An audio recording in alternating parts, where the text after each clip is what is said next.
Lerenbox, helping you achieve.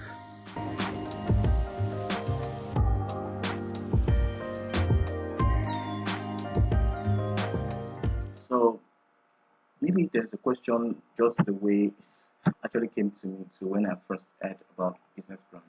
Why? Why would any organization in the world want to give you free money?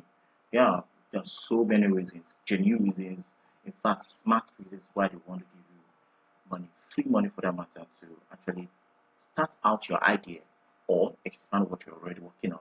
Number one is to actually support a cause or belief. Yeah, yeah. No, maybe for instance now, like the Tony Limelu Foundation, it's actually looking at um, businesses or social enterprises that are actually promoting Afri capitalism. That is the founder's philosophy. All right. So they are giving grants to entrepreneurs that are actually into that. So we have also um, um, organizations giving grants to accelerate development in a specific area. All right. They are trying to fund businesses so that they can accelerate development in a specific um, area, such as maybe, like for instance, the prize grants. Let me just put it here because some of you may possibly hear this for the first time. The prize, yeah, and I think this is their website, theprize.org. They don't fund new ideas. These guys are very deliberate and it's boldly written on their platforms. We don't fund new ideas. They fund distribution. Imagine that. That's actually very amazing. They fund distribution, meaning that is this idea proven? What do you really need? We want it to be widespread. Wow, okay, we are ready to fund you. So they've sponsored a lot of solar entrepreneurs because solar energy or solar power has proven to actually create upgrade electricity to especially to rural dwellers. So now they fund a lot of entrepreneurs that have brought up fantastic ideas on how they can increase distribution of solar gadgets across uh, areas that are off the grid. So that is what they are into. So we also have um, grant organization funding you based on the fact that your idea or your business has the potential to alleviate poverty, yeah, and uh, and create jobs. So that's another reason why they may want to give you grant. Is your business actually doing something that is alleviating poverty or creating massive jobs? So you must know why these organizations are giving grants, and also maybe to even encourage innovation in a particular sector, encourage innovation. All right, encourage innovation in a particular sector. For instance, I want more innovation in the tech space, that is agricultural technology or fintech or edutech. So a lot of these grant organizations who have a passion towards one sector or can actually just put up funds to encourage people to come up with innovations around that sector. Then maybe to also encourage the interest of people in a particular emerging technology, like technology, emerging techs, like maybe the augmented reality versus virtual reality. Then we have this one now, artificial intelligence. We have machine learning. All right. So these are new emerging technologies, and organizations, especially tech-driven organizations like even Facebook, Google, might create a grant fund to encourage people to develop innovations using those kind of technology. And some organizations can also fund you to promote the SDGs. Very important. Then let me just write it out. Sustainable development goals of the uh, of the uh, United Nations. All right. So please check all these things out. It's very important to know why an organization is giving you grant because it will even help you to prepare and to submit your best application ahead of time. So it's better to know why. All right. So as part of the initial introduction to this video, I told you about uh, uh, organizations who only give you money when your idea is fundable. So I would like to quickly talk about how to generate fundable ideas. I, I've seen a lot of applications. I've seen a whole lot of them, and sometimes it's not just it. You get what I'm saying? So the essence of this part is to tell you or teach you how to generate ideas, especially even if you're looking at, I don't even have an idea in my head. Number one, you must have been in a problem before, right? So personal problems are also a very good source of ideas, especially business ideas. For instance, now why I once had a cassava processing facility, all right, which was actually funded by grants. Okay, and the reason why I was able to generate that idea was because I wanted to buy Gary in the market, and I used to like Gary. Let me put it that way. And the day I stopped eating Gary in the market was when I visited my uh, mom's village and I saw how they process cassava. That was when I said, no, I can't just take this anymore. All right. But that became a problem that I felt that a lot of people may want to be solved, want to have it solved because of food hygiene and all of that. So I was able to put up a proposal about how to process dairy in an hygienic environment and using technology to optimize production processes. You see that now. Because of my personal problem, I came up with a fantastic idea that I've won over 2 grants now that actually could help produce Gary in an hygienic environment. So you can also get ideas from from inspiration from other solutions. Yeah, the problem in this part of our world is that we have a lot of people who are just after competition. Because this guy is manufacturing, let's say, a shoe now.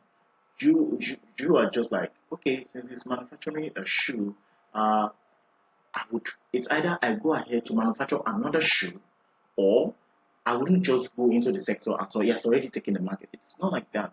The opportunities are so endless.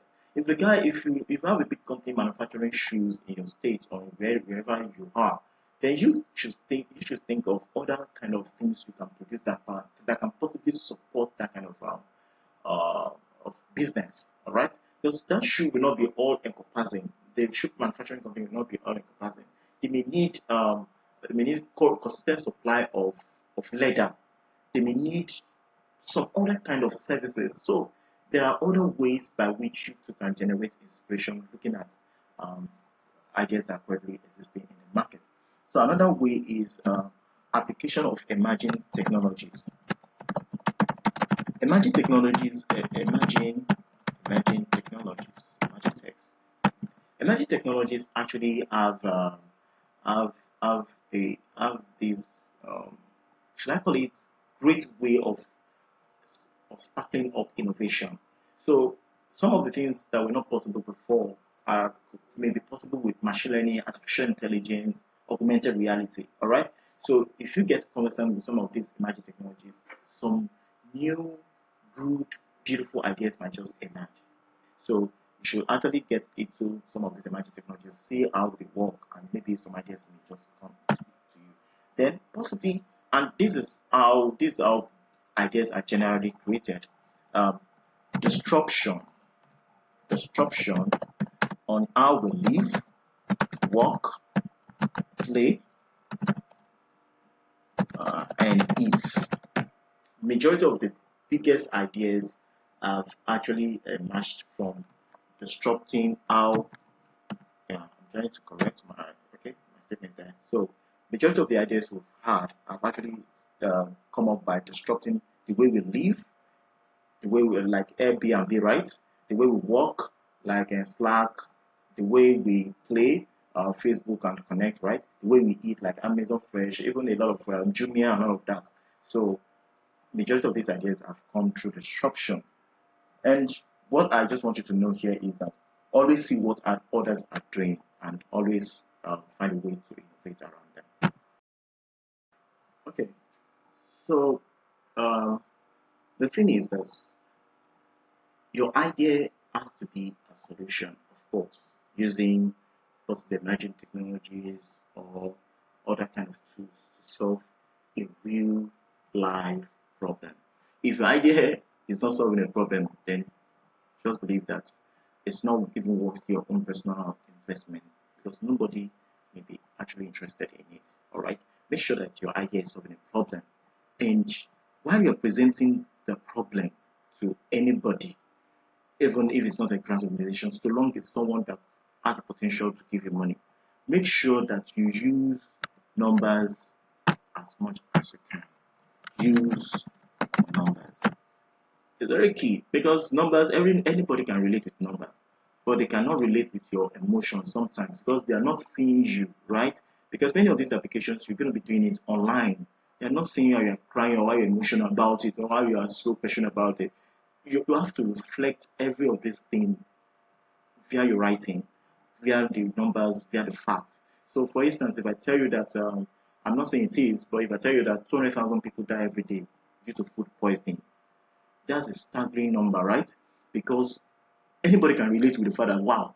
And I even go ahead to say that 200,000 people will die today because they are poisoned via food.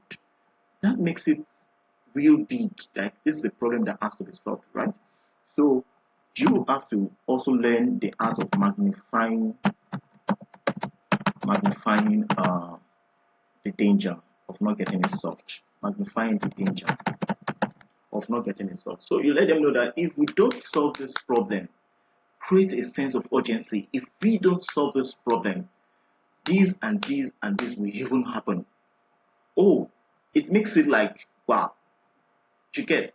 Use numbers to drive home your point. If we don't solve this problem, the numbers may even rise by 20%, meaning that over 240,000 people will begin to die every year, starting from next. So it becomes like, wow, then you let me use the word, you whet their appetite to ahead of your solution proposal. It's very, very important the way you present your problem. Then you also try, my other idea is try to humanize it. You let them know what this means. For instance, if 240,000 people are dying, this might just be the future of Nigeria. You try to humanize it. You try to make them to see why this thing is not just a danger, but it's something that reaches us of our core essence as humans. A lot of people connect with ideas that are highly humanized. So, for instance, if I tell you this, I'm creating opportunities for people to earn extra income so that they can afford to pay their children's school fees, afford better healthcare services, and do better things with their life. I've humanized my idea. It's very, very important to humanize whatever you do. Get into emotion. Then also try to let them see how it is cost effective or sorry, how it is the cost implication, yeah, in terms of financial stuff. Now, if there are the cost implication of the problem, this problem is costing us $300 billion annually. So by the time you come up with your solution, you're not saying your solution is just worth $1 billion, and it can actually sufficiently solve a problem of $300 billion. It makes a lot of sense, right? Yeah, but if you just come up saying that you need $1 million, nobody would even listen to you. They would want to like, what's $1 million going to do? But if you try to relate the $1 million in respect or in scale of the problem, in the ratio of the problem you're trying to solve, I think it's going to make much more sense. So try to also put a cost implication on the problem you're trying to solve. So my nugget here is use data.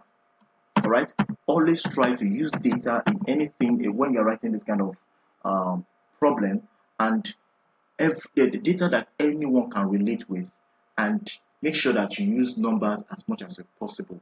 Trust me, data is key when presenting a problem. It helps everyone to be on the same page. All right, now that you've actually presented your problem, you're now like, wow, what can we do? You know, that's the essence of the problem presentation, right? To make them feel like, wow, so this is happening. So we are losing as much as this. Now you've actually made them to feel like this has to be solved. So the next thing you would need to do is to propose a solution. Now, I don't even want to call it solution like that. I want to call it propose a value proposition, proposing a value. So they are now like, what can we do to solve this problem? You have to propose something. And number one thing I do talk about is create a CBR, that is cost benefits ratio. Yeah, create a CBR. For instance, you let them know that if this is not done, the implication of it is 20,000 naira. But do you know that you can save yourself 20,000 naira with just 1,000 naira?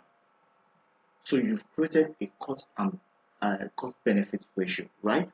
Making them to realize that with 1,000 naira you can save 20,000 naira. This problem is costing us $300 billion annually, but with an investment of $50 million, we can actually save a cost of $300 billion. You've proposed the value. Yours might not be at that scale, but maybe for instance now you are into let's say uh, digital digital healthcare, right? And you let them know that the cost of not having access to a doctor within 24 hours of an emergency can cost a life. But with this app, with just a button, within 5 minutes, you can have access to the nearest authority vetted doctor. That has shown that with just an installation of an app of this app, you have access to a doctor within 5 minutes, right? Instead of costing you your loved one's lives. So cost benefit ratio is very important in presenting your solution. Then think of scalability. You have to also think in respect to scalability. How can I make sure that this thing is highly replicable without incurring higher costs every now and then I'm trying to build? All right. So, for instance, now that's the essence of technology. By the way, that's very important. Technology helps you to scale your businesses at marginal cost. So you don't have to keep investing the same amount to service new additional users. Scalability is very, very important. Make sure that you build that into your value proposition. Then also make sure that your problem directly, your solution rather, your value proposition directly address the problem. It's very important to know that the problem you've actually painted and they are really keen about now, whatever you're proposing as a solution is actually addressing that problem in the best way it can. Don't propose a problem in zone D and you are bringing up a solution in zone Z. It won't work. Make sure that your solution or your value proposition address the problem directly. Very, very important in grant applications. Then you have to also talk about why your solution is better than other alternatives. For instance, you may do some little competitive analysis like other solution may cost $10 to get this solved, but ours is just $2. So the benefit is already obvious. Or others may take 10 days to get done, but ours just take 30 minutes. Time is of importance. Or you would have to go to the hospital to get the attention of a doctor. But ours, just at the comfort of your home or wherever you are, at the click of a button, you get attention of a doctor. Convenience and speed, right? So you must show how yours is better off than others in the market. Please, my aim for this is don't leave the readers wondering what your solution is when you have actually stated it. That is very funny, trust me. Like you've talked about your solution and they are still wondering what your solution was about or is still about. It's a very, very bad thing. That means you've not been able to communicate effectively what you're trying to solve. You know, I'll be talking about facts and figures, numbers, facts and figures, numbers. It's because that is what anybody can relate with. And by the way, uh, I would like to let you know that a lot of brand organizations have analysts. Yeah, they don't. It's not. They fund your ideas not because they understand how much you need money. No, not because they know that without money your idea will not fly. They are not. That's not the reason why they really fund your idea amazingly.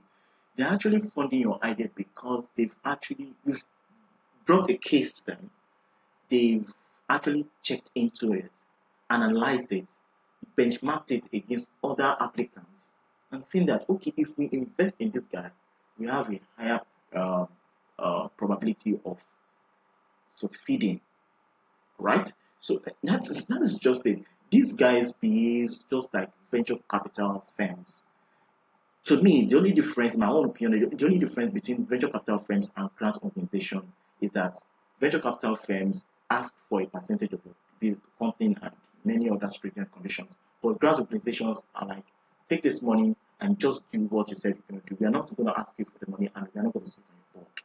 That's just the difference. But in terms of the process, it's more or less the same. They are going to analyze it without considering your emotions or seeing you out there. So facts and figures would always win.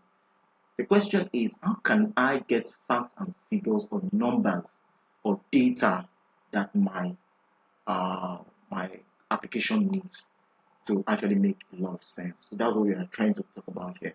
And the answer is very simple and direct. Google. I know that this is not the first time of you hearing that word, but let me just type it out to avoid all unnecessary problems. Google, all right? Google is your friend, just the way Nigerian police used to say police is your friend. This time around, we say Google is your friend. Yeah, Google is a friend. You, but it's not just about going on Google and asking for numbers or facts or figures. You must be very, very creative about researching on Google. It's actually a top skill I recommend to anyone. Learn how to research on Google. You'll be so shocked about the dozens of subdomains that Google have. We have, for instance, now scholar.google.com.